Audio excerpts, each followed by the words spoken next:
Assalamualaikum warahmatullahi wabarakatuh. Film The Shape of Water merupakan film bergenre romance science fiction, di mana terdapat sepasang kekasih yang berbeda alam mencoba untuk dapat hidup bersama. Tokoh utama film ini merupakan seorang wanita muda bernama Elisa, yang memiliki kehidupan sebagai tunawicara yang telah jatuh cinta dengan makhluk humanoid, separuh manusia, separuh ikan. Film ini berkisah pada tahun 1962, di mana kala itu ilmuwan di seluruh dunia sedang gencar menciptakan sebuah senjata untuk tujuan perang. Serta tidak lupa selalu saya doakan teman-teman semua agar diberikan kesehatan dimanapun Anda berada.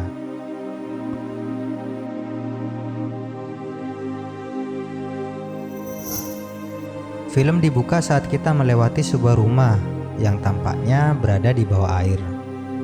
Lalu kita mendengar suara seorang pria yang bernama Giles menceritakan sebuah kisah seorang putri, orang yang dia cintai, dan monster yang mengancam akan mencabik-cabik mereka.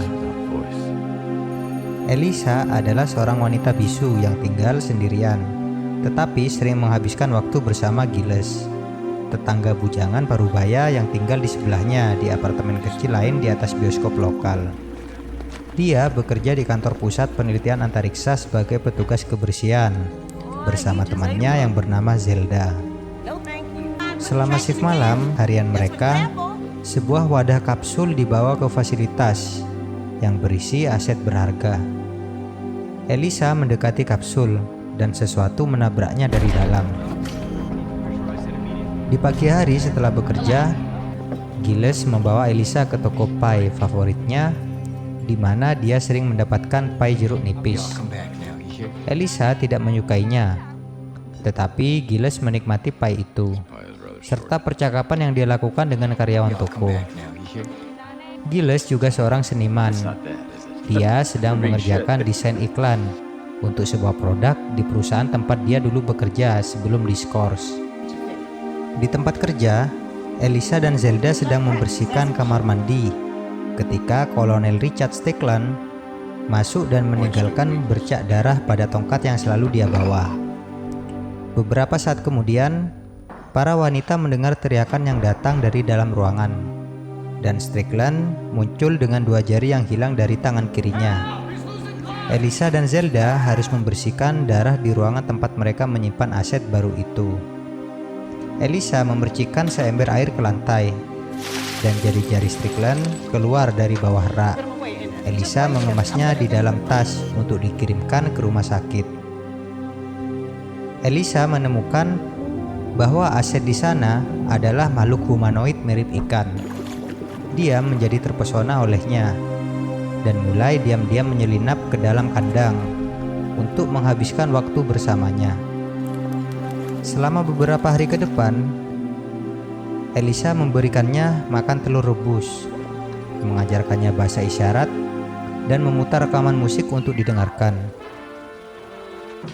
Scene berpindah di kehidupan rumah tangga Strickland, yang terungkap bahwa dia telah menikah dan memiliki dua anak kecil. Strickland dikenal dengan pribadi yang dingin dan jarang ada waktu untuk keluarganya. Keesokan harinya, seorang dokter baru di fasilitas itu bernama Robert Hofstadter sebenarnya adalah mata-mata Soviet bernama Dmitri. Dia bertemu dengan bosnya yang membawanya ke restoran bertema Rusia untuk membahas tentang aset. Hofstadter memberitahu orang-orang itu bahwa dia percaya makhluk itu dapat berkomunikasi dan memiliki kecerdasan di atas rata-rata. Suatu hari, Elisa datang ke ruangan aset dan menemukan makhluk tersebut telah dirantai di luar kolam air. Kemudian, Elisa bersembunyi ketika mendengar seseorang masuk yang ternyata adalah Strickland. Dia datang untuk menyiksa aset dengan mengolok-oloknya dan menyetrumnya, hanya untuk mengejek karena dendam pada insiden jari-jarinya yang pernah digigit. Tidak lama kemudian, lalu datang Jenderal Hoyt yang merupakan atasan dari Strickland tiba di ruangan sambil melihat aset yang ternyata menurutnya lebih besar dari perkiraan. Strickland juga menjelaskan bahwa penduduk asli Amazon menyembah Aset bagaikan Tuhan. Hofstetler yang berada di ruangan itu juga tidak sengaja melihat Elisa yang sedang bersembunyi dari kejauhan. Tapi dia memilih untuk bungkam. Jenderal Hoyt berbicara tentang Rusia yang sangat menginginkan makhluk tersebut. Namun Strickland beranggapan bahwa makhluk ini dapat kita teliti organ dalamnya agar menguntungkan bagi penelitian di Amerika. Hofstetler yang mendengar itu sangat tidak setuju. Sebagai seorang ilmuwan, dia beranggapan bahwa Aset merupakan makhluk yang harus dilestarikan. Namun, Jenderal Hoyt bersikeras dan pergi meninggalkan ruangan. Elisa menjadi takut akan keselamatan Aset dan memberitahu Giles bahwa dia ingin mendapatkan bantuan darinya. Giles tidak berpikir itu ide yang bagus. Tetapi Elisa tidak melihat perbedaan antara makhluk itu dan dirinya sendiri, karena mereka berdua adalah individu yang unik, dan dia khawatir jika dia tidak melakukan apa-apa, Aset akan mati. Di tempat lain, para bos Hofstetler kemudian memberinya sebuah bom dan racun untuk membunuh makhluk itu, untuk mencegah Amerika memajukan penelitian ilmiah mereka. Hofstetler sebenarnya sangat menyayangkan tindakan untuk membunuh Aset, karena dia berpikir bahwa Aset merupakan makhluk yang sangat langka yang harusnya dilestarikan. Sementara itu, bos arogan Strickland sendiri, Jenderal Hoyt, ingin meneliti makhluk itu lebih lanjut untuk memajukan penelitian ilmuwan Amerika dengan cara membedah tubuhnya. Di dalam ruangan, Strickland dengan sengaja menumpahkan segelas air dan menyuruh asistennya memanggil Elisa untuk membersihkannya. Strickland tiba-tiba tertarik kepada Elisa. Elisa yang takut atas perlakuan Strickland langsung meninggalkan ruangan. Sementara itu, Giles mulai berubah pikiran untuk membantu Elisa menyelamatkan Aset dan menggunakan keahliannya untuk menghias sebuah van dan membuat ID palsu untuk dapat menyelinap masuk ke dalam kerja Elisa. Elisa memulai rencana mereka dengan mengalihkan kamera dari kandang. Aksinya itu diketahui oleh Hofstetler dan menemukan Elisa sedang berusaha membawa Aset. Namun dia memberikan kunci rantai kepada Elisa dan mendukung pelarian Aset. Dia menyelundupkan Aset ke dalam hamper cucian dan membawanya keluar, sementara Giles berusaha masuk ke dalam gedung yang sedang dihadang oleh petugas keamanan. Zelda yang tampaknya akan pulang menyadari apa yang sedang dilakukan Elisa. Pada saat yang sama, Hofstetler mematikan listrik dengan alat bom dan menggunakan racun suntik yang sebelumnya untuk Aset dia gunakan untuk melumpuhkan penjaga. Strickland bergegas ke pintu keluar, tetapi sudah terlambat. Dibantu oleh Zelda dan Hofstetler, Elisa memasukkan makhluk itu ke dalam van dan tidak sengaja merusak mobil baru Strickland dalam pelariannya. Akhirnya Elisa membawa Aset ke apartemennya dan menyimpannya di bak mandinya dengan bahan kimia yang diberikan Hofstetler padanya, ditambah sedikit garam agar tetap sehat. Ketika dia pergi bekerja pada malam berikutnya, Strickland menginterogasi Elisa dan Zelda, tetapi tidak percaya mereka bisa bertanggung jawab. Saat dia pergi, Elisa melayangkan jari tengah kepada Strickland yang diterjemahkan oleh Zelda sebagai terima kasih. Sementara Giles merawat Aset, dia tertidur. Aset keluar dari bak mandi dan melihat salah satu kucing Giles. Kucing itu mendesis pada Aset dan ia menggeram kembali sebelum ia secara brutal membunuh kucing itu. Giles tidak sengaja melihat ini. Karena sedikit ketakutan, Aset pergi dan tidak sengaja mencakar lengan Giles. Ketika Elisa kembali, Giles menceritakan apa yang terjadi. Elisa keluar untuk mencarinya dan menemukannya berada di bioskop di bawah apartemen. Dia membawanya kembali ke atas dan merawatnya. Aset menyentuh kepala dan lengan Giles yang tiba-tiba terpancar warna biru di bagian tubuhnya. Di pagi hari, Giles menemukan rambut di kepalanya di mana sebelumnya tidak ada. Luka di lengannya juga benar-benar sembuh. Hari demi hari berlalu, hubungan Elisa dan Ased semakin dekat, dan mereka melakukan hubungan layaknya kekasih di kamar mandi. Elisa bahkan membanjiri kamar mandi sehingga mereka bisa berenang bersama.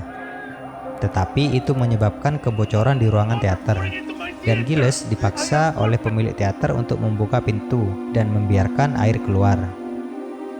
Dia akhirnya berencana untuk membebaskan Ased ke kanal dengan air hujan membanjirinya. Elisa semakin terikat pada Ased, bahkan membayangkan skenario di mana dia berada di atas pentas musik klasik dan bernyanyi bersama pujaan hatinya. Sementara itu, Jenderal Hoyt mengunjungi fasilitas tersebut untuk menghukum Strickland karena kehilangan Ased dan memberinya waktu 36 jam untuk menemukannya.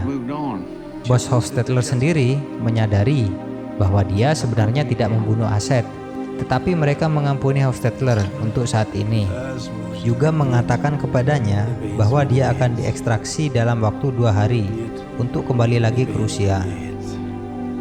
Pada hari Elisa berencana untuk melepaskan Ased, Zelda datang dan melihat bahwa keadaan Ased semakin memburuk dan kulitnya mulai terkelupas. Zelda mencoba menghubungi Dr. Hofstetler, namun tidak ada jawaban karena mereka berencana untuk membawa Ased pada malam ini. Strickland mengikuti Hofstetler ke titik pertemuannya, di mana dia selalu bertemu bosnya.